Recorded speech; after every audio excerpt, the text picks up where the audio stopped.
Doctor KV Krishnakumari ముందు తరం వారికి కృష్ణక్కగా ఆమె సుపరిచితం. ఆమె అందరికీ తెలుసు. కృష్ణక్కగా రచయిత్రి, సాహితీవేత్త, డాక్టర్, గైనకాలజిస్ట్గా ఎంతో మంచి వైద్యం అందించారు. కౌన్సిలింగ్ కూడా ఎంతో మందికి అప్పట్లోనే ఆన్లైన్లో అందించేవాళ్ళు. ఆమె తండ్రి పేరు మీద ఒక చారిటబుల్ ట్రస్ట్ ఏర్పాటు చేసి ఎన్నో సేవలని ఎంతో మందికి అందిస్తూ ఎన్నో ప్రశంసలు అందుకున్నారు. ఆమె మా నాన్నగారికి MBBS లో క్లాస్మేట్. 1962లో రంగరాయ్ మెడికల్ కాలేజ్ లో ఇద్దరు చదువుకున్నారు. చాలా మంచి స్నేహితులు అవ్వడం వలన ఆవిడ ఆహ్వానం మేరకు మా నాన్నగారిని తీసుకొని వెళ్ళడం జరిగింది. అసలు ఆవిడని చూసిన తర్వాత, ఆమెతో మాట్లాడిన తర్వాత నాకు ఎంత మంచి ఫీల్ కలిగిందో మాటల్లో చెప్పలేను. మీకు చూపించకుండా ఉండలేకపోతున్నాను. ఎన్ని మాటలు మాట్లాడుకున్నారో ఇద్దరు ఆప్యాయంగా. హైదరాబాద్ లోనే ఉన్న కృష్ణక్క దగ్గరకు నాకు ఇంత టైం పట్టిందా రావడానికి అంటే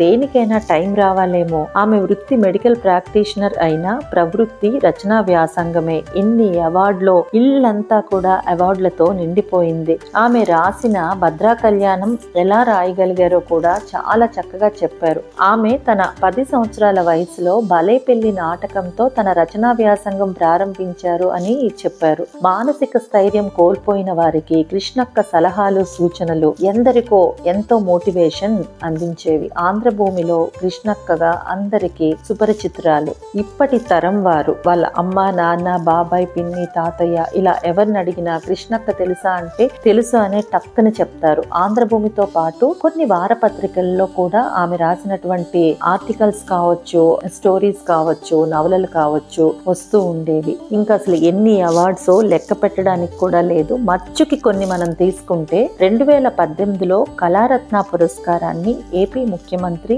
శ్రీ నారా చంద్రబాబు నాయుడు గారి చేతుల మీదుగా అందుకున్నారు. 2017లో ప్రసాద్ ల్యాబ్ హైదరాబాద్ లో లైఫ్ టైమ్ అచీవ్మెంట్ అవార్డు పురస్కారాన్ని అందుకున్నారు. 2010లో డాక్టర్ అక్కినేని నాగేశ్వరరావు గారి చేతుల మీదుగా ప్రతిష్టాకరమైన అక్కినేని పురస్కారం, లైఫ్ టైమ్ అచీవ్మెంట్ అవార్డు, అలాగే స్వర్ణ కంకణ బహుకరణ. అన్నిటికంటే అదృష్టం 1999లో భగవాన్ శ్రీ సత్యసాయిబాబా వారి నుండి అఖండ దివ్యాశీస్సులతో పాటు బంగారు దండ బహుకరణ, అలాగే స్వామితో ప్రత్యక్షంగా 45 నిమిషాలు సంభాషించే అరుదైన అదృష్టం. 2000 నవంబర్లో భగవాన్ శ్రీ సత్యసాయిబాబా వారి దివ్యాశీస్సులతో భద్రా కళ్యాణం ప్రథమ గ్రంథ రచనకు శ్రీకారం చుట్టారు. ఇప్పుడు 40వ ముద్రను కూడా పూర్తి చేసుకుంది. ఇది సాహితీ చరిత్రలో అరుదు, అపూర్వం. ఇదంతా స్వామి దివ్యానుగ్రహ ఫలితమే అని ఆమె చెప్తారు. అటువంటి ఒక గొప్ప మహామహురాలతో గడిపే అవకాశం రావడం, మా నాన్నగారికి ఆవిడ గొప్ప స్నేహితురాలు అవ్వడం చాలా ఆనందం కలిగించింది.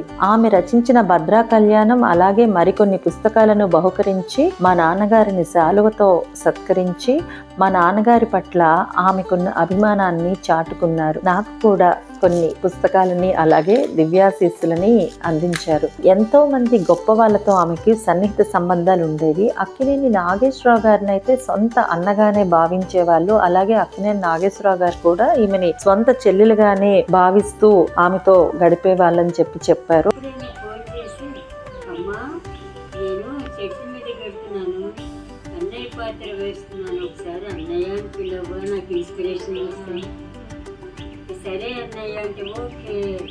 అలాగే అక్కినేని నాగేశ్వరరావు గారి జీవిత చరిత్రను కూడా రాయడం జరిగింది. కొంతమంది విద్యార్థులు దానిపై PhD కూడా చేశారండి. అప్పటి గొప్ప నటులందరితో కూడా పరిచయాలు బాగా ఉండేవి.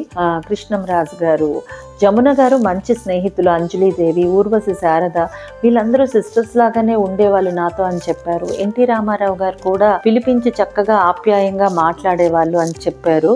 వరుసగా 6 రాష్ట్రపతులతో సేవా ప్రశంసలు అందుకోవడం అనేది మామూలు మాటలు కాదు. అన్నిటికంటే ముఖ్యమైనది అప్పటి ముఖ్యమంత్రి స్వర్గీయ శ్రీ నీలం సంజీవరెడ్డి గారు మానసపుత్రికగానే భావించి రంగరాయ మెడికల్ కాలేజ్ కి స్వయంగా తీసుకొచ్చి కుమార్తెగా జాయిన్ చేయడం అనేది ఇది చాలా విశేషం. భగవంతుని దివ్యాశీస్సులు అలాగే మరింత శక్తి సామర్థ్యాలు ఆమెకి అందాలని, మరెంతో మందికి ఆమె మోటివేషన్ అందించాలని మనసారా కోరుకుంటూ మీ శ్రీలు. అడిగితే కృష్ణక్క చెప్తుంది.